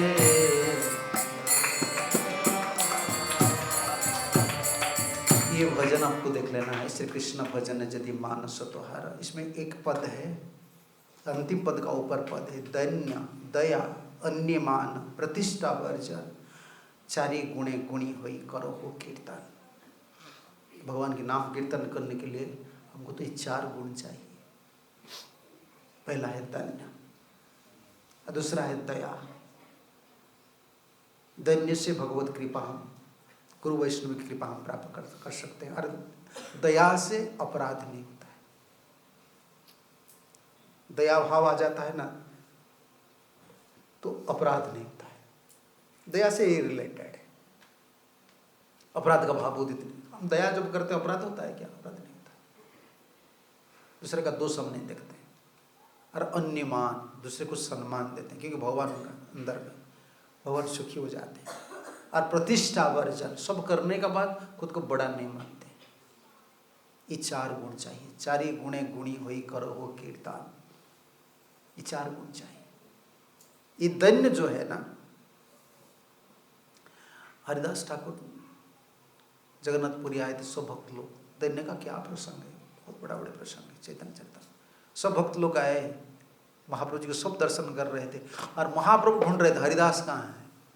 आपको पता है हरिदास कहाँ थे? हरिदास जो रोड है, जैसे मंदिर का सामने जो रोड है, रास्ता है, उधर पड़े रहे थे। वो भीतर नहीं आ रहे थे, वो मंदिर नहीं है। फिर महाप्रभु के पास में नहीं आ रहे थे, और महाप्रभु ढूंढ रहे थे हरिदास कहाँ है, हरिदास कहाँ है। और सब भक्त लोग ने बोले प्रभु जी वो उधर ही पड़े, दूर से पड़े, प्रणाम कर, पास नहीं आ रहे। महाप्रभु यही बोल रहे थे हरिदास तुम ऐसा दैन्य मत करो, मेरा दिल टूट जाता है। तुम्हारे दैन्य तो मोर फाटे मोर मन, मेरा मन फट जाता है, दिल फट जाता है। इसका तात्पर्य क्या सोच रहे हो आप? हमारा दैन्य भाव से गुरु जी महाप्रभु प्रसन्न होकर उनका दिल को खोल देते हैं, हमको आश्रय दे देते हैं, वो खींच लेते हैं हम लोग को। कृपा जो हम मर्सी मर्सी मर्सी जो हमारा लक्ष्य है, ये इस स्तर पर मिलता है। अप्राकृत, जिसे नरोत्तम दास ठाकुर, अब सुने ना नरोत्तम दास ठाकुर का चरित्र, कि वो उनका तो वो था, उनका तो नियम था, किसका? लोकनाथ गोस्वामी। कभी मैं चेला नहीं बनाऊंगा, चेला करना बहुत मुश्किल काम है, उनका चिंतन करना पड़ेगा, उनका सेवा करना पड़ेगा। उनके लिए तुम जैसे बाल बच्चा आप लोग का है ना, आप लोग का बाल बच्चा, आप कहाँ भी जाते हैं उनका चिंता करते हैं ना। गुरु तो गृहस्थ हो जाता है तो सन्यासी, लेकिन बाल बच्चा को लेकर कृष्ण संसार में वो घुस जाते हैं। जो भजनानंदी उनके लिए बहुत बाधक है, इसलिए वो चेला नहीं करते। नरोत्तम दास ठाकुर को पता है, नरोत्तम दास ठाकुर और जीव गोस्वामी के पास जो गए ना, जीव गोस्वामी नरोत्तम दास ठाकुर का स्टैंडर्ड को पता चला, यही एक आदमी है जो उनका संकल्प को तोड़ सकते हैं, और दूसरा कोई नहीं है। वो जो इतना बड़ा भजनानंदी है, उनका चेला ही तो जगत को पोषण करेगा ना। वो भजन का फल तो शिष्य को, गुरु का भजन का फल तो शिष्य को मिलता है ना, वो कृपा का फल शिष्य को देता है। ये फल नहीं मिलेगा, जगत का भलाई कैसा होगा? जीव गोस्वामी का संकल्प यही था, कोई चेला मुझे ऐसा चाहिए जो उनसे दिखा लेना चाहिए कि वो जो भजन करके जो फल रखा है ना, वो कोई कृपा पात्र को मिल जाएगा ना, दुनिया का बड़ा भला ही होगा। नरोत्तम को भेजा। आपको पता है नरोत्तम तो रात में जाते थे, वो तो बुढ़ा हो गए थे लोकनाथ, पास में ही वो मल मूत्र त्याग कर रहे थे और उनको सफाई कर रहे थे और रोते थे। और सुबह सुबह जब लोकनाथ जाते थे देखते थे ये मैं तो इधर मलमूत्र त्याग करता हूँ, उसको सफाई करने वाले कौन है? पहले तो कोई नहीं था, इधर कौन आ रहा है? और आपको पता है उनका दैन्य, मैं पढ़ रहा था किताब में, कैसे रो रहे थे लोकनाथ, नहीं सॉरी नरोत्तम, और वो बातचीत कर रहे थे झाड़ू का साथ, क्योंकि तो बार बार अप्रोच कर रहे थे मुझे आप चेला बनाए। बोलते नहीं नहीं नहीं, मैं क्या चेला बना, चेला मर गया, मुझे जरूरत नहीं है। तो मैं महाप्रभु का भजन मेरा नहीं हो रहा है, राधा विनोद का सेवा करने के लिए मेरे पास टाइम नहीं है, चेला बनाकर उनको टाइम, चेला बनाऊंगा टाइम नहीं दूंगा तो क्या, उसका पोषण क्या होगा, मैं नहीं कर सकता, मेरा राधा विनोद का सेवा करना है। तो वो रोते थे रात में और झाड़ू को बोल रहे, झाड़ू झाड़ू बोलते ना, झाड़ू बोलते, झाड़ू तुम कितना भाग्यवान हो, झाड़ू में तो साफ करते हैं, तुम्हारे माध्यम से, तुम्हारा माध्यम से तुम तो शरीर में गुरु जी का सेवा कर रहे हो, झाड़ू के माध्यम से वो सफाई करते हैं ना मलमूत्र, तुम मेरा गुरु जी का सेवा में लग गई हो, लेकिन मेरा जीवन तो बेकार गया, अभी तो गुरु जी मुझे स्वीकार नहीं कर रहे, मेरा जीवन तो बर्बाद हो गया, लेकिन तुम भाग्यवान हो। वो झाड़ू को बोल रहे थे जैसे, अगर लोकनाथ सुन रहे थे, देखो देखो यही चेला बन सकता है, तब तो पिघल गया ना तब तो उनका हृदय पिघल गया, हाँ ठीक है मैं उसको चेला बनाऊंगा। झाड़ू का साथ बातचीत कर रहे थे, देखो दैन्य कैसा है, ये अपराकृत दैन्य होता है। जीव गोस्वामी की कृपा प्राप्त की है ना, आचार्य कृपा प्राप्त की है ना, वो कृपा का फल है अपराकृत दैन्य। हरिदास कि दैन्य का तो कितना बड़ा बड़ा चीज है, अपराकृत दैन्य। ये कब हम, टाइम हो गया ठीक है, ये कब मिलता है? हम तो दैन्य का प्रसंग बहुत है। ये तो साउथ इंडिया में मैं गया था दर्शन करने के लिए, इधर है ना अच्युत, ब्राह्मण, वो तो ब्राह्मण नहीं है, वो तो नीच जाति का थे। कहाँ? उडुपी में। उडुपी आप नहीं है? उडुपी एक द्वार, एक्स्ट्रा द्वार तनकदास, उनके लिए देखो वो बाहर में रहकर ठाकुर जी का मुख पूर्व दिशा में था, वो तो भीतर नहीं आ रहे थे धन्य के वजह से, तो निज जाति का है ना, तो कैसे भाव से वो भजन किए। ठाकुर जी ने के द्वार निकले, घूम गए ठाकुर जी, पश्चिम दिशा में चले गए। धन्य का इतना बल है, शरणागत का इसलिए प्रधान अंग है। हृदय ने हमारा नेचुरल शरीर, हम तो ऐसे पोलाइटली डीलिंग्स करते हैं, सब करते हैं, लेकिन मन में दैन्य नहीं होता है, मन में ईगो थोड़ा रहता है, थोड़ा नहीं कभी कभी बहुत जोर से भी चले आता है। तो क्या करें हम लोग, बाहर दुनिया में हम जब थे जितना दुख नहीं था, इधर आ गए, इस सिर्फ ईगो के लिए भी कितना दुख हम लोग को मिल रहा है। क्योंकि ये अलग विद्या होता है ना, समझ रहे हैं ना, ये जो एजुकेशन है अलग है। उधर बड़ाई के लिए, बड़ा होने के लिए सब पढ़ते हैं, इधर छोटा होने के लिए हम पढ़ रहे हैं। ये उधर बाहर में जो इतना एजुकेशन है, मुझे पीएचडी करना है, मुझे डॉक्टर बनना है, मुझे ऐसा करना है, मुझे साइंटिस्ट बनना है। इधर आ जाते हैं ना, क्या बनना है? पहले दास, फिर कुछ पढ़ाई कर लेते, बोलते दासानुदास ये क्या है? पहले बोलते हैं मैं भक्त बन गए कि मैं डिवोटी, फिर डिवोटी के बाद जब भीतर थोड़ा पढ़ाई कर लेते हो मैं दास हूँ, फिर थोड़ा पढ़ाई कर लेते हो दासानुदास। देखो हमारा पढ़ाई ऐसा होता है ना, हमारा जितना आगे बढ़ते हो इतना छोटे होना पड़ेगा। ये पढ़ाई करने से बड़े होते हैं, लेकिन हमारा पढ़ाई ऐसा होना, जितना पढ़ाई करो इतना छोटा हो, तो मुश्किल हो जाता है। इसलिए पढ़ाई कर लेते फिर बड़ापन आ जाता है, इतना पुराना होता है ये भाव। इसलिए हमको अपराकृत दैन्य चाहिए, जो गुरुदेव की चरण कमल में, आचार्य लोग की चरण कमल में निष्कपट भाव से शरणागत हो जाता है ना, कृपा है। दैन्य कैसे पैदा होता है? जो निष्कपट से शरणागत हो जाते हैं वो क्या करते हैं? गुरु जी आचार्य लोग उनको आत्मसात कर अपनापन मान लेते, ये मेरा है। हमको एक काम करना है, जीवन में कितना भी साधन भजन प्रचार का यही फल है, कोई हमको आप आचार्य, कोई भी आचार्य हमको आत्मसात करना चाहिए, मान लेना चाहिए ये आदमी मेरा है। इसको भक्तिविनोद ठाकुर लिखे ना, वैष्णव आवेदन कृष्ण दयामय, यह न पामर प्रति हवे न सच। हमारे लिए कोई, जैसे कोई चोर है ना, कोई दोषी है ना, उनके लिए कोई आर्ग्यू करना चाहिए जज का सामने, कोई वकील चाहिए ना, हमारे लिए कोई अपील करने के लिए आदमी चाहिए। गुरु वैष्णव हमारे पक्ष में आना चाहिए। वो कैसे आते हैं? जो सरल निष्कपट होते हैं, उनके चरण कमल को सर्वस्व मानकर वो जीवन बिताते हैं ना, उनको अपनापन कर लेते हैं, तब ये अप्राकृत दैन्य का उदय होता है। साधु लोग की कृपा से होता है। आपको देखना है प्रमाण, भागवत में देखना है। आप सोच सकते हैं ये कहाँ ये प्रमाण है? प्रमाण में दिखा दूंगा आपको।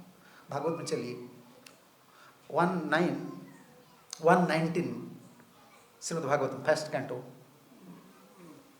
19 चैप्टर, सुपरीक्षित महाराज के प्रसंग है और 12th वर्ष। परीक्षित महाराज जब देख लिए है ना, अपने को धन्य मान रहा था।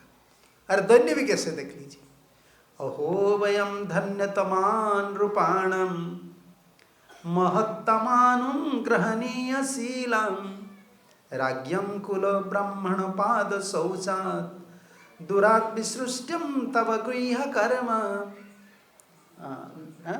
119 not 9 19 then 12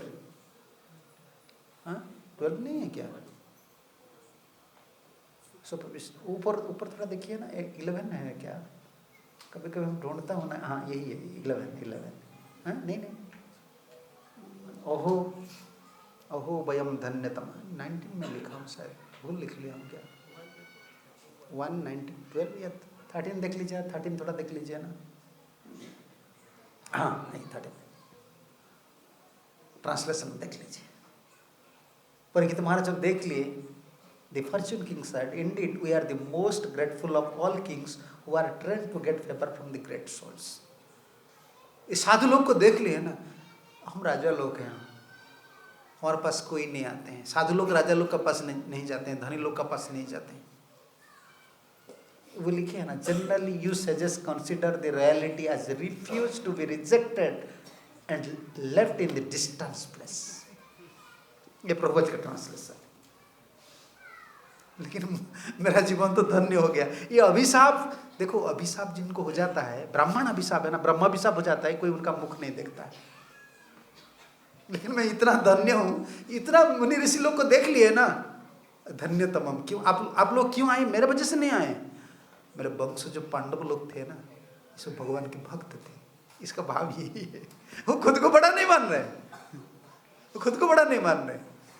मेरा पांडव जो है, मेरा जो पूर्वज है, भगवान के बहुत बड़े भक्त थे, और उनका मैं संतान हूँ। राजा लोग का पास कभी बड़े बड़े संत लोग नहीं आते, वो दूर से रहते, हमको रिजेक्ट करते, हम रिजेक्टेड पर्सन। लेकिन आप लोग अनुग्रह मुझे कर लिए। और वो परीक्षित महाराज का भाव यही था कि सुखदेव गोस्वामी जी संत मुझे कैसे मिल गए? ये इतना साधु संत लोग का कृपा है।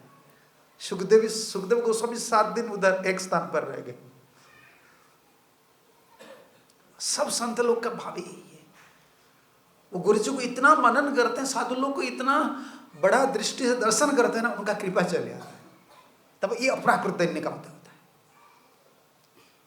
हमारा भावना ऐसा रहना चाहिए। आचार्य लोग, कोई भी वैष्णव हम दर्शन करते ना, चाहे छोटा हो बड़ा हो ना, भीतर में हम तो ऑफिशियली ऐसे नहीं कर सकते हैं। सीनियर डिवोटी क्या, कोई जूनियर डिवोटीज को ऐसे हम प्रणाम नहीं कर सकते, लेकिन अंतर में ऐसी दृष्टि से हमको देखना है। भगवान की दया से वो भक्त है। कितना सुंदर गुण है कि कोई भी भक्त तिलक लगा है, माला कर रहे हैं ना, उनका पास कोई डिवाइन क्वालिटीज है। कृष्ण रसिक है, वो क्यों उनको खींच कर लाए? कोई गुण है ना, वही उनका वही एक पास, उनका पास एक गुण है, इसलिए ठाकुर जी उनको लाए। मुझे वही गुण चाहिए, उनका कृपा चाहिए। वैष्णव को जब दर्शन कर लेते हैं आनंद होना चाहिए। ये भक्ति का परिचय है, भक्त का परिचय।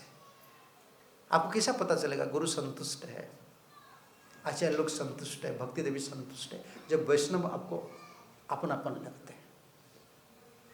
ऐसा कोई गुरु का डिसाइपल ऐसा नहीं है। गॉड ब्रदर का रिलेशन है तो प्राइवेट रिलेशनशिप है। वैष्णव कोई भी किसको देख लेता ना, आनंद लगता है, ये भगवान के भक्त है, महाप्रभु के भक्त है। ये परिचय है हम लोग का।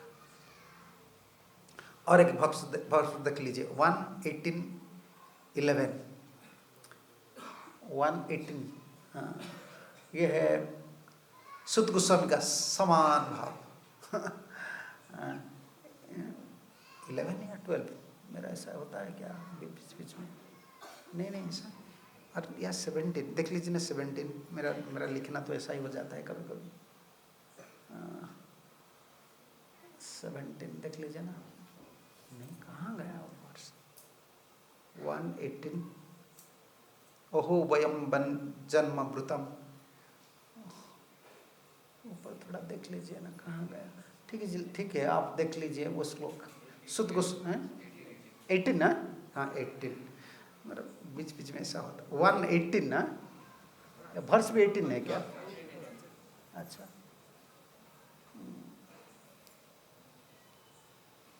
हाँ देख लीजिए, सुत गोस्वामी का ही भाव है। मैं बिलोम जाति का हूँ लेकिन आप सब लोग ब्राह्मण हैं।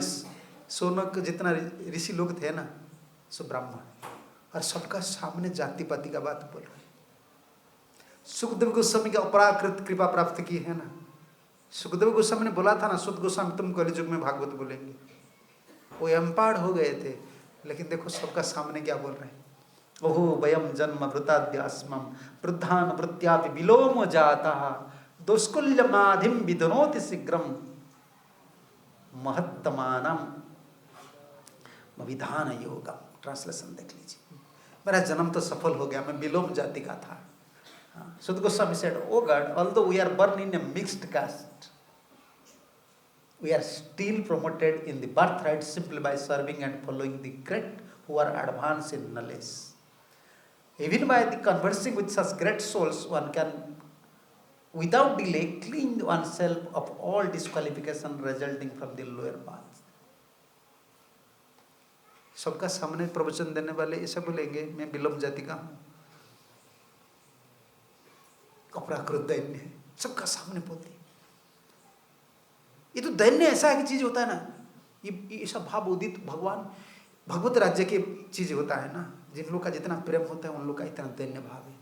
जैसे सुखदेव गोस्वामी प्रवचन देते देते बोल दिए, ये नहीं बोले क्या, परिनिष्ठोपि नैगुण्य उत्तम श्लोक लीलया गृहीत चेता राजर्षि, सबका सामने बोल रहे थे। आपको पता है मैं ब्रह्मवादी था। कोई प्रवचन में बोलेगा, वो भागवत प्रवचन दे रहे, मैं क्या करूं, कृष्ण ने मेरा चित्त को खींच लिया है, लेकिन मैं तो परमात्मा ब्रह्म में पूरा निष्ठ था।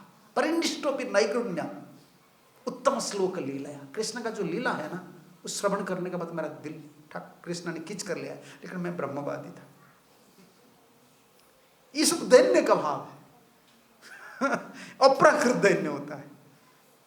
ये हमारी संपत्ति है, ये चाहिए हम लोग को। ये नाम भजन में, गुरु सेवा में, ठाकुर जी की सेवा में ये लगेगा। अरे ये पोषण है, माँ जैसा पोषण करती है ना, ये दैन्य पोषण करती है माँ जैसे। ठीक है, सब टाइम हो गया, हम कल सुनेंगे जो कैसे हम प्राप्त करेंगे इसको, क्या उपाय है, अपराकृत दैन्य को कैसे प्राप्त करेंगे, जिससे हमारा जीवन में भलाई हो जाएगा। हरे कृष्ण। श्रील प्रभुपाद जी महाराज की जय, अनंत कोटि वैष्णव भक्त वृंद की जय, राधा मदन गोपाल की जय, गो नित्यानंद प्रभु की जय, गो गमानंदे हरि हरि बोल। हरे कृष्ण।